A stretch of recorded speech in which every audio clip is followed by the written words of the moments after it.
Vous l'aurez compris, des actions concrètes et des financements sont nécessaires pour freiner les menaces liées au trafic de drogue et à la criminalité organisée en Afrique de l'Ouest.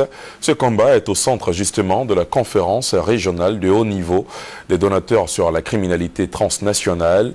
Elle s'est ouverte ce lundi dans la capitale économique ivoirienne. Le top départ de la cérémonie a été donné par Daniel Kablan. D'un camp, le Premier ministre ivoirien a relevé la nécessité d'élaborer une approche commune afin de maintenir la pression sur les réseaux criminels dans la sous-région. Gabriel Zani.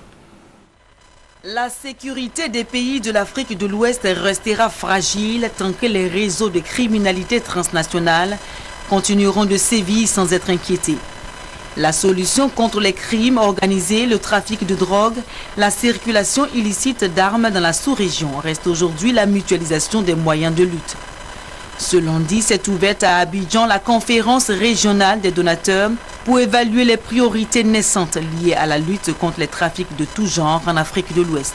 Face à la prolifération des armes, exacerbée par les conséquences de la guerre en Libye, confrontés à la porosité des frontières et témoins de la connectivité accrue des groupes terroristes et des réseaux criminels, les États d'Afrique de l'Ouest ne peuvent plus se permettre de réagir séparément.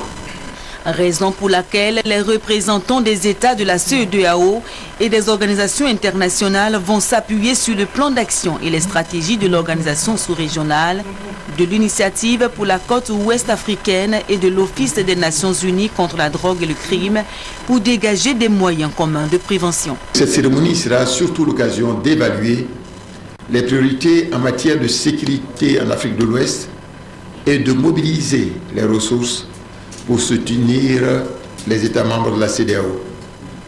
Je voudrais donc me féliciter des excellentes relations de coopération entre nos pays respectifs et la communauté internationale. Une stratégie intégrée, voilà ce qu'il faut pour venir à bout des réseaux criminels qui sillonnent les frontières des pays de l'Afrique de l'Ouest. Pour que cela soit aussi, il faut des ressources financières suffisantes. Car les criminels possèdent le plus souvent des moyens financiers, bien plus que certains pays africains engagés dans la lutte contre le trafic des drogues, la piraterie maritime et le terrorisme.